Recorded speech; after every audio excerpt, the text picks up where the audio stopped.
Voltamos com o terceiro e último bloco da nossa conversa aqui com a ex-primeira-dama de Jacareí, dona Sônia Bonanno. Bom, dona Sônia, a gente falou um pouquinho no segundo bloco sobre a entrada do Dr. Telmo na política, né?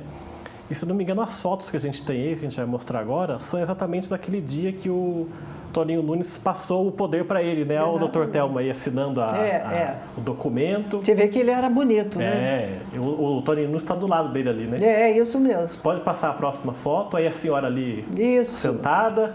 Toninho Nunes ali com, acho que com alguém da rádio, clube, eu acho que está segurando o microfone, eu não lembro o nome dele, mas era assim. Vamos ver mais uma.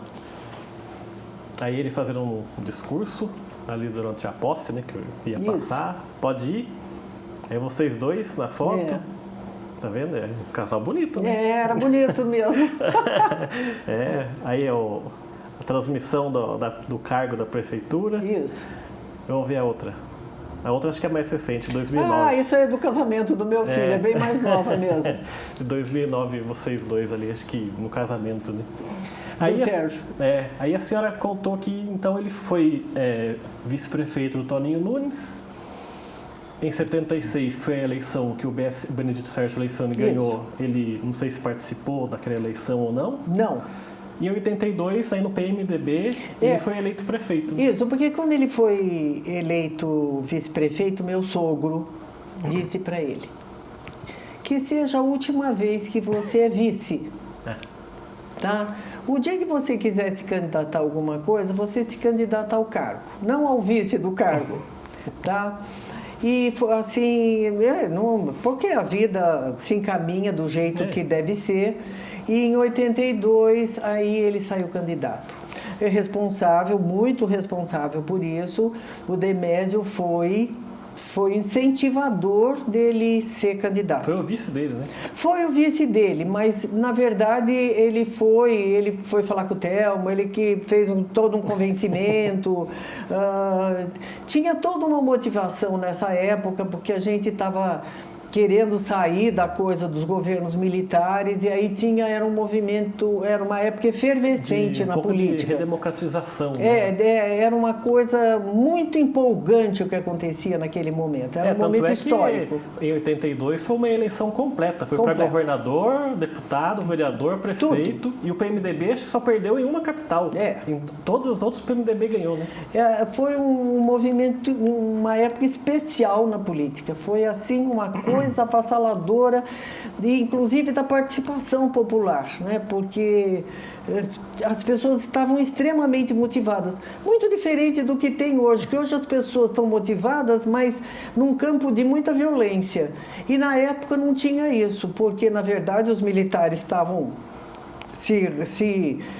voltando para os quartéis, o que era o lugar deles, e as forças populares mesmo é que estavam se manifestando. E isso foi uma coisa muito importante naquele momento.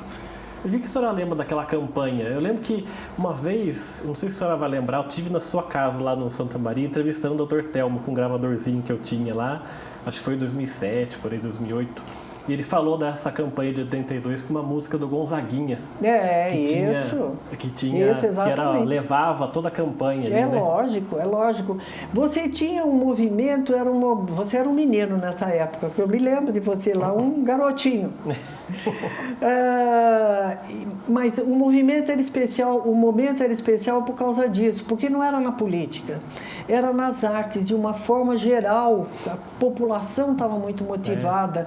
Nessa época nós temos compositores maravilhosos que traduziam o desejo da população através de poesia. Era uma coisa muito motivadora, né? Muito incrível. E foi um mandato estendido, né? Foi de quase 6 anos, né? Foi de 6 anos, porque para haver coincidência, né? Com a eleição Foi. Que foi até uma mudança que eles fizeram de última hora. Porque foi uma mudança que teve no período do BSL, né, que foi de 6 anos, e no seguinte também teve que fazer os 6 anos para desengatar ali. Poder casar. E o que a senhora lembra desse primeiro mandato dele como prefeito? Porque na eleição seguinte o Demésio saiu candidato a prefeito e acabou não ganhando. Né? Não, então, teve aí outras nessa época, aí sim, nessa campanha eu entrei de corpo e alma, né? Porque daí os filhos já estavam mocinhos e tal, meu filho estava entrando na faculdade, estava fazendo parte já de movimento político, o meu filho mais velho, muito animado, porque ele era aluno da USP, e ele motivado com a coisa do PT, né, que estava começando e tal. E então nessa época a gente estava mesmo, engatou aí nesse movimento. E aí o Telmo teve um mandato muito bonito, assim, porque como governador, deputado, todo mundo estava na mesma vibração, foi uma coisa empolgante de conquistas. Né? Ganhou o Franco Montoro, ganhou para governador. Né? O Franco Montoro, a mulher dele era ótima, Dona Lucy, quer dizer, o entendimento político da situação da população, muito importante. Tudo encaixou ali, né? Encaixou porque o interesse de desenvolver políticas que atendessem realmente a população fez com que as conquistas viessem de forma uma coisa muito forte. Né? E aí na campanha seguinte, que foi a de 88, o Demésio saiu candidato. Não, você está fazendo confusão, porque na campanha de 88 quem foi o candidato foi o Aroca. Não, mas o Demésio foi candidato. Foi candidato. O Demésio foi candidato, quem ganhou foi o Aroca. A Delma também foi candidato, exatamente. O Demésio saiu com o Mário Ney como vice. Exatamente, dele, né? Isso, foi. E aí não foi, era praticamente certo que ele seria o prefeito e de última hora teve aquela reviravolta e o Aroca foi candidato. Foi. Na seguinte, bom, agora o que faz? Né? Chama o Telmo outra vez. Pois é. Aí foi feito pesquisa e tal. Nessa época a gente tinha o Lilico, que tinha trabalhado com o Telmo na primeira gestão, era irmão do governador, o Fleury. E o Lilico acabou fazendo pesquisas e tal em Jacareí e viu que viável era o nome do Telmo e não o nome do Demésio, mais viável, né? E aí o Telmo acabou sendo candidato e escolheu novamente o Demésio para vice, que tinha sido um bom vice, era uma liderança indiscutível. E daí foi novamente candidato junto. Mas esse segundo mandato não foi tão igual ao primeiro, né? Esse mandato já foi de muita dificuldade, né? Porque daí a gente enfrentou outra época, né? Enfrentou época já que vinha a questão de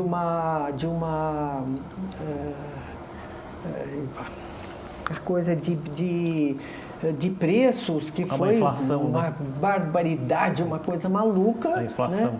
E que acabou desembocando no plano do real, né? Plano real do Fernando Henrique. Isso. Mas foi uma época de uma dificuldade financeira monumental, né? E o que se conseguiu fazer foi, assim, a troco de muito esforço.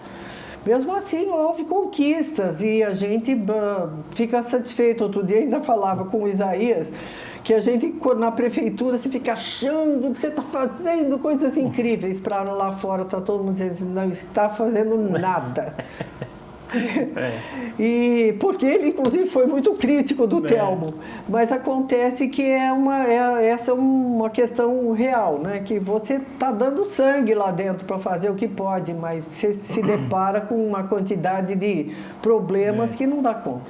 E aí em 2000 ele foi candidato de novo, já com 75 anos, com o Cardelli como vice dele. Isso, foi uma eleição só para eu acho que para mostrar um pouco o partido que estava chegando, que era o PPS. Pois é, porque, na verdade, o Telmo nunca se preocupou muito se, assim, que tipo de dificuldade nós vamos ultrapassar para atingir o objetivo, né? E nessa época a gente estava saindo do PMDB e tinha sido montado nem sei mais o nome, o PPS, exatamente. E aí, quem tinha ido para o partido era o Arnaldo Jardim, que a gente tinha muita amizade com ele e tal, e acabamos entrando também para o partido. E esse partido precisava de visibilidade, né? E aí ele acabou sendo candidato, convenceu o Carlinhos, e os dois entraram nessa aventura para atingir um objetivo. O partido não deu certo, acabou... Mas elegeu vereadores aqui, né? Elegeu 2 vereadores. Mas o partido em si é que não vingou, né? Hoje está aí com o nome de Cidadania, né? Que é comandado ainda hoje pelo Roberto Freire, né? Pois é, mas o próprio Roberto Freire foi uma decepção, porque a gente julgou ele com uma cabeça melhor do que era, né? Mas, enfim, a vida política de cada um segue lá os seus trâmites. A gente está quase chegando no final do nosso programa, para a gente fazer um balanço dessa vida do Dr. Telmo como político. Que tipo de político? A senhora falou um pouco dele como pessoa, mas que tipo de político era o Dr. Telmo? Olha, eu sou suspeitíssima a falar. Mas acontece que o Telmo foi um político. Tomara que a gente tivesse a repetição desse tipo de político mais vezes. E que a política desenvolvida por ele pudesse ser mais repetida. Porque ele teve uma trajetória política de muitas conquistas para a população. Entre fazer uma obra que tirava a enchente de um bairro ou fazer uma praça que aparecia, ele escolhia fazer a obra da enchente. E poderia dar outros exemplos para você, mas para não me alongar. Ele era uma pessoa que ele entendia as dificuldades do público, do povo, pela dificuldade que ele viu, pelo que ele acompanhou no consultório, na vida de médico dele. Tanto que quando ele morreu, nós escolhemos que ele fosse velado na Santa Casa e não na Câmara, porque na verdade a alma dele era uma alma de médico. Né? O interesse que ele tinha era essa proximidade com a população, e isso eu acho que pudesse ser repetido muitas vezes, a gente teria um ganho muito grande dentro desse cenário que às vezes deixa a desejar. Dona Sônia, e para a senhora, que lições que a vida ensinou para a senhora? O que balanço que a senhora faz da vida? Que aprendizados que a senhora teve? Olha, eu vou te contar. Eu falei para você que eu entrei muito na coisa política a partir de 82. Aí fiz parte disso, a dona Lucy, que era mulher do Franco Montoro, ela veio com uma proposta dos fundos sociais, que era uma maneira das mulheres participarem, e disso surgiu muitos trabalhos com camadas da população que não eram ouvidas, que não apareciam e tal. E eu me envolvi muito com isso. Na primeira gestão do Telmo, acabei até fazendo um trabalho dentro da Secretaria de Promoção, que não era nem muito a minha veia política, não era bem isso que eu... Mas acho que fiz o possível. Foi quando a gente tinha o PASEM, que foi um grande movimento que tratava de menores, de crianças. Outro dia até tive com um rapaz que disse que a vida dele se foi formada através do PASEM, e ele queria me contar isso, que foi fantástico para ele. E na segunda gestão do Telmo, a minha participação foi diferente dentro da Fundação Cultural. E aí sim, eu acho que foi um trabalho significativo. Tive meus 2 filhos muito próximos para me ajudar nisso.